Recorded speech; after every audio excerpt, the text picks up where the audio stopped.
Madam President, in recent days, I've twice spoken here on the floor, not about a particular issue, bill, or nomination pending before the Senate, but about the Senate itself. While issues, bills, and nominations, and even partisan majorities come and go, the Senate as an institution must remain, and remain not only in some tattered form, some distorted shadow of its former self. Rather, the Senate must remain as it was designed to be. The political winds may blow, but the institution must stand strong. Unfortunately, in my 38 years of service in this body, I have never seen it weaker than it is today. There once was a consensus here, not only about the need to keep this institution strong, but also about how to do it. That consensus evolved from how the framers designed this body so that it could play its unique role in the system of government that they inspirationally crafted. James Madison, for example, remarked at the 1787 Constitutional Convention that the Senate's proceedings should have more coolness, more system, and more wisdom than the House of Representatives. And he wasn't talking about coolness in the way our teenagers talk about it today. The House is designed for more or less direct expression of the popular will and operates by simple majority. By contrast, the Senate is designed for deliberation. It has for more than 2 centuries operated by supermajority and even unanimous consent. This fundamental difference between the House and the Senate is by express design, not historical accident. And it is the conjunction of the two that makes the legislative branch work in the manner that the framers intended. This basic principle of bicameralism is above politics and above party. Madam President, this long-standing consensus about the importance of the Senate's unique design and how it must operate to fulfill its constitutional role has all but fallen apart over the last few years. I began addressing this problem in earnest last week and will continue to do so in the weeks ahead, and I might add in the months to come, urging my colleagues to heed history's wisdom and change course. I'm not alone in this endeavor. My friend, the senior senator from Tennessee, has also spoken out with great passion on this issue, developing a thoughtful assessment of the Senate's institutional decay. 2 longtime colleagues in this body, one Democrat and one Republican, offered similar critiques when leaving the Senate in the last few years. For 30 years, I served in this body with my friend from Connecticut, Senator Christopher Dodd. In his final speech here on the Senate floor on November 30th, 2010, he observed that the Senate was established as a place where every member's voice could be heard and where deliberation and even dissent would be valued and respected. Senator Dodd explained, quote, "Our founders were concerned not only with what was legislated, but just as importantly with how we legislated," unquote. He urged senators to resist the temptation to abandon the Senate's long-standing traditions to make it, quote, "more like the House of Representatives, where the majority can essentially bend the minority to its will," unquote.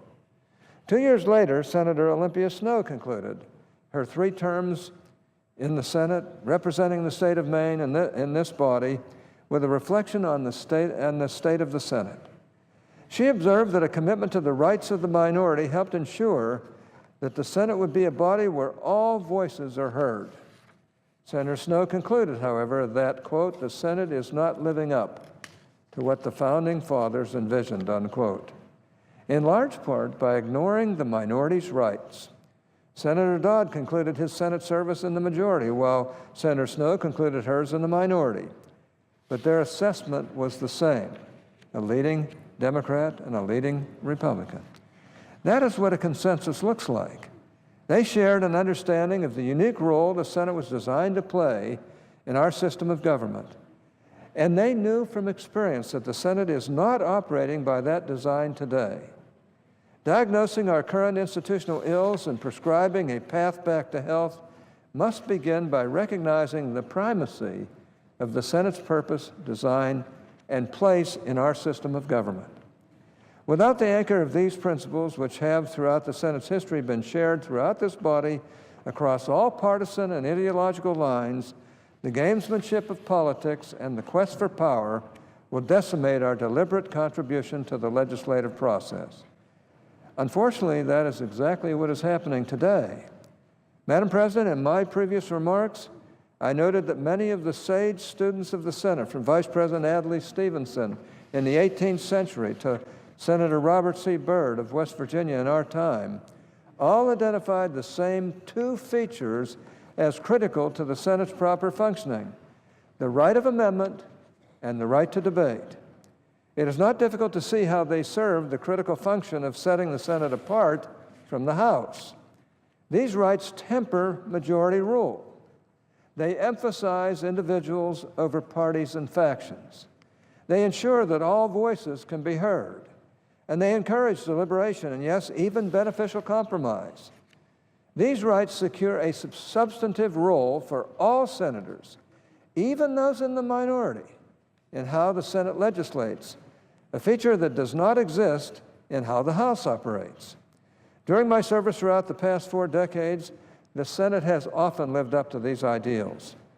For example, I worked with a junior senator from Iowa on the Americans with Disabilities Act, which the Senate in 1789 passed by the vote of 76 to 8. At that time, Democrats held 55 Senate seats, just as they do today.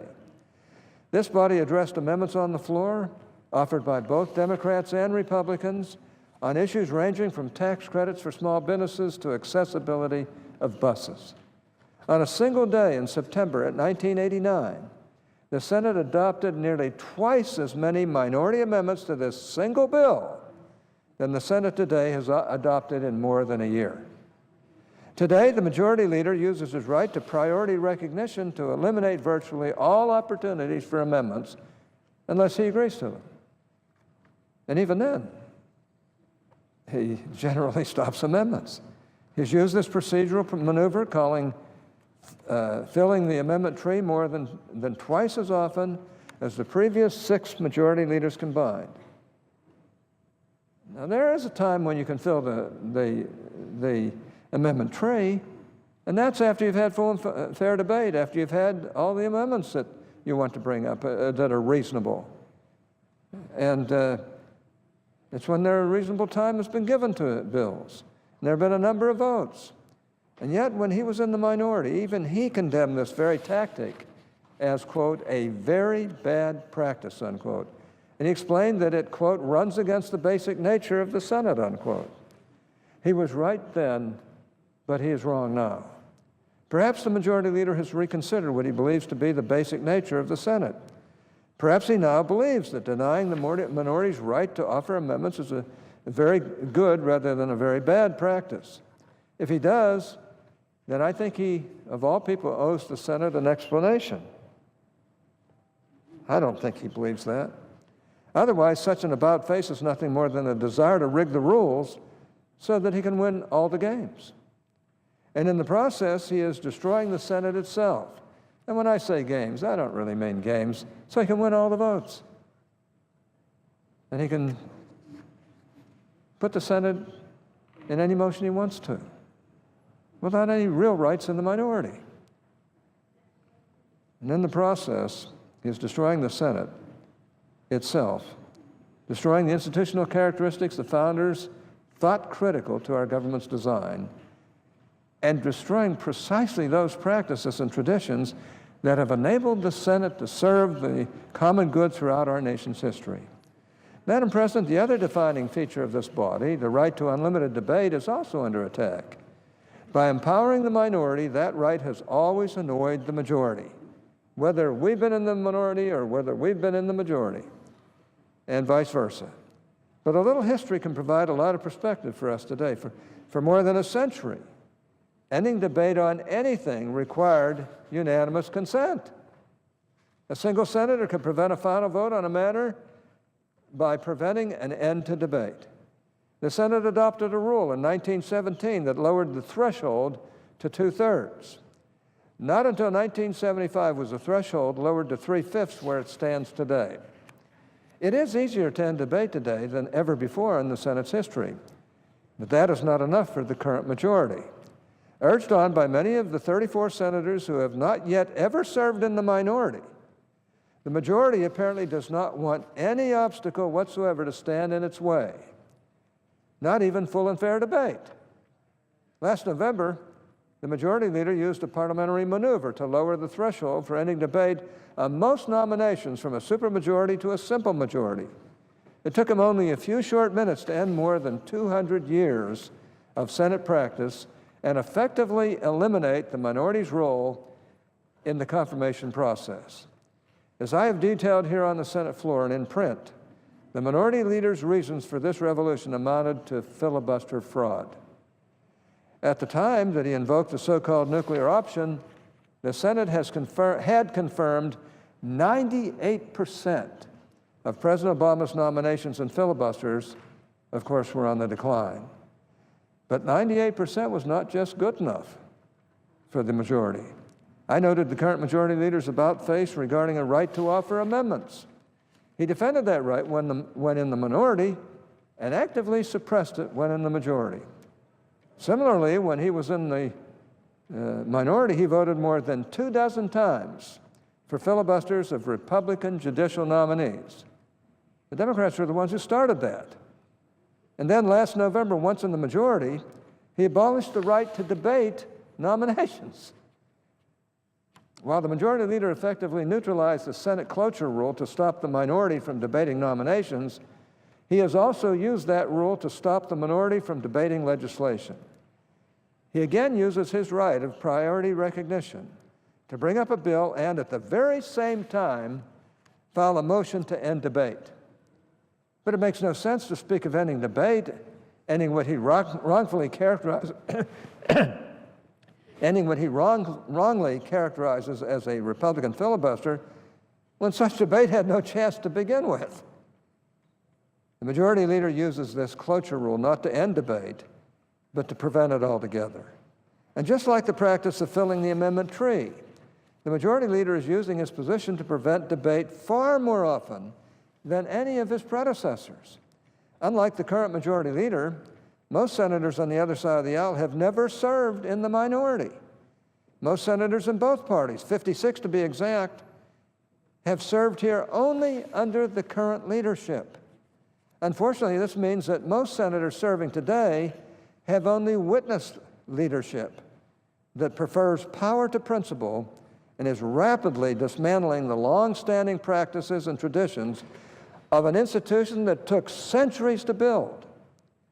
The only leadership that most senators serving today have experienced uses parliamentary maneuvers to deny senatorial rights so that the partisan ends justify the procedural means. The current Senate leadership is wrong. The road we are on today leads only to one destination. Just as maintaining the integrity and foundation of the Senate's design and operation is essential to its proper role in our system of government, attacking that integrity and dismantling that foundation can only destroy that proper role. And since the Senate's proper role is essential for protecting the liberties of the American people, destroying those long-standing practices and traditions puts our liberties at risk. The minority leader spoke here in January about the state of the Senate and noted that what many call partisanship today is nothing new. But what I have been addressing in recent days is not the result of that ideological competition, but how that competition is conducted. At the beginning of my first term, there were only 38 Republican senators, not even enough to end debate under Senate rules. Democrats have not been in such a small minority in nearly 60 years. According to the Brookings Institution and American Enterprise Institute, 42% of all roll call votes during my first 2 years here were so-called party unity votes in which a majority of each party sticks together and votes in opposite ways. That means a majority of votes involve senators reaching across the aisle. In the last several years, under the current leadership, however, even though the margin between the parties is narrower, the percentage of such party unity votes has risen to 62%. This trend of retreating to partisan corners is yet another indication that this body is becoming like the House, and therefore abandoning the tradition of unlimited debate and amendments at core of the Senate's, at the very core of the Senate's identity. The way Senator Snowe described it, the great challenge is to create and maintain a system, quote, that gives our elected officials reasons to look past their differences and find common ground if their initial party positions fail to garner sufficient support, unquote. The Senate's design provided those reasons and those incentives, and undermining that design destroys them. Building is much harder and takes much longer than destroying. The current leadership's recklessness in choosing power over principle is dismantling what took centuries to establish. That does not, however, mean it cannot be changed. Senator Dodd suggested the formula for a better course when he distinguished what we legislate from how we legislate. Restoring the Senate as the world's greatest deliberative body requires recommitting ourselves to the principles of how we legislate so that we can properly discuss and debate what we should legislate. We must first restore the long-standing consensus about the rules, procedures, and traditions governing how the Senate is run. Only on that firm footing can we discuss and deliberate and legislate in a constructive manner. In addition to restoring many of this body's fundamental rights of amendment and debate, the minority leader spoke in January about restoring a vigorous and meaningful committee process. These elements of our legislative process are related and they are complementary. Increasingly, bills are drafted in the leader's office and taken directly to the full Senate for consideration, where the minority will immediately fill the amendment tree and file a motion to end debate. In my 38 years in this body, I have never seen a consolidation of so much power in so few hands. America's founders were right in the principles of government they laid out and in the institutional design they built on those principles. But they did so at the beginning of this journey, creating the blueprint before anything had been built. I fear that returning to the right path may be even harder than embarking on it. The majority today has engaged in this hostile takeover of the Senate for one simple reason: aggrandizing power. But remember the axiom that power tends to corrupt. It takes principle harder to see, fainter to hear. It makes principle harder to see, fairer to hear, and tougher to grasp. And it makes principle very difficult to restore.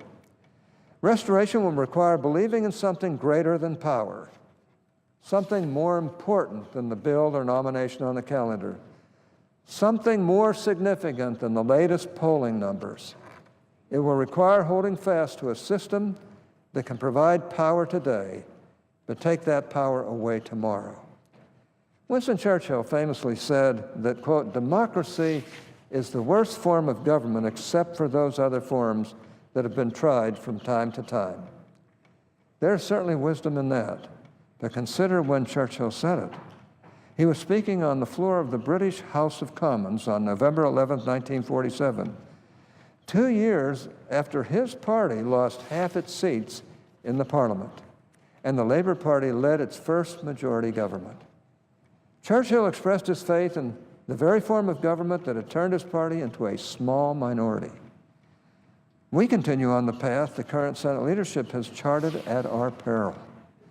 Not just the peril of this institution, but the peril of our system of government and the liberties that it makes possible for the American people.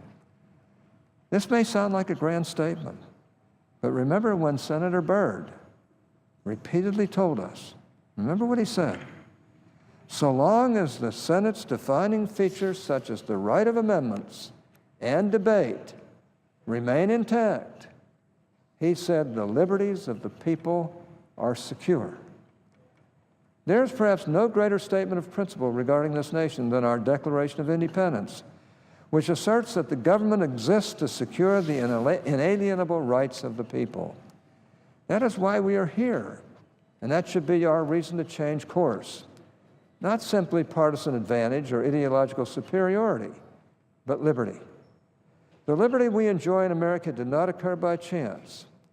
It will not survive by neglect. And it cannot thrive by preferring power over principle.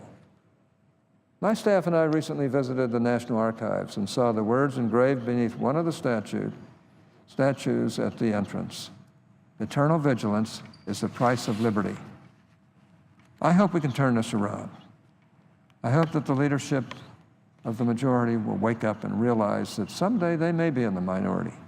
I don't know when, but someday they will be. And they were treated like we're being treated. I can just hear the fulminations up and down in the Senate. All I can say is that these principles are more important than either party. They're more important than either party, and whether Democrats or Republicans like them or not. The fact is, this is the greatest deliberative body in the world that is no longer the greatest deliberative body in the world. And that's because of what's going on. And I hope that we can end that and begin anew. I think everybody enjoyed the debate over the highway bill. For once, we were able to have at least 4 amendments on both sides, by the way. And I have to say, it was kind of a thrill to vote again on amendments. It was kind of a thrill to pass a piece of legislation the right way. Whether you liked it or didn't like the legislation, it was a thrill to be here. I'd like to see more of that happen so that everybody here will feel that not only are they part of the United States Senate, but they're helping to keep the United States Senate the vibrant political body it always has been up till now. With that, I yield the floor.